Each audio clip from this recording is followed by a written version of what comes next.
Erie County Executive Brenton Davis is proposing a tax increase next year, laying out his proposal for next year's budget while being sued over last year's. And our Ethan Kibbe joins us now with a look at the suggested tax increase and the lawsuit filed by County Council. Good evening, Ethan.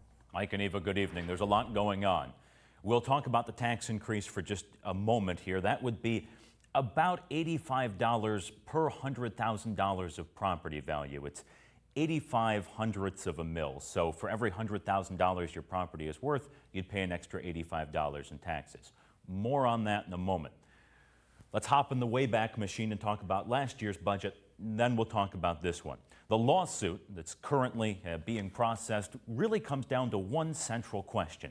Can the county executive add money back into the budget with a veto? There's no question that a veto can take money away or eliminate something entirely.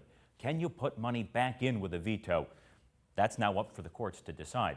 At issue specifically are 7 vetoes from last year's budget, which, among other things, increased Davis's travel budget, created 3 new positions, and boosted the Economic Development Initiatives line item from $20,000 to $100,000. Davis's administration claims it acted within the provisions of the Home Rule Charter. That's Erie County's governing document created when we moved to a county executive model away from supervisors. Council says Davis overstepped, and a lawsuit claims if a county executive can spend money without council's permission, the executive is assuming powers of the legislature. We reached out to the council president, the county council solicitor, and the Davis administration. They all declined interviews about that topic, citing the pending legal issue.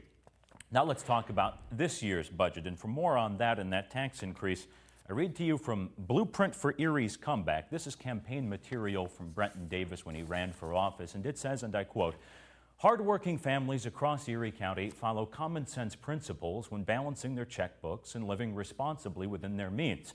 County government ought to follow this example. A county that does not do the same is not just irresponsible in the present, it jeopardizes the future for our children.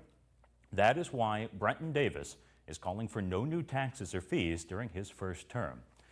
So how does this square with that proposed tax increase? It's a good question, and it's one we'll ask the county executive tomorrow. Ethan Kibbe, Erie News Now. And now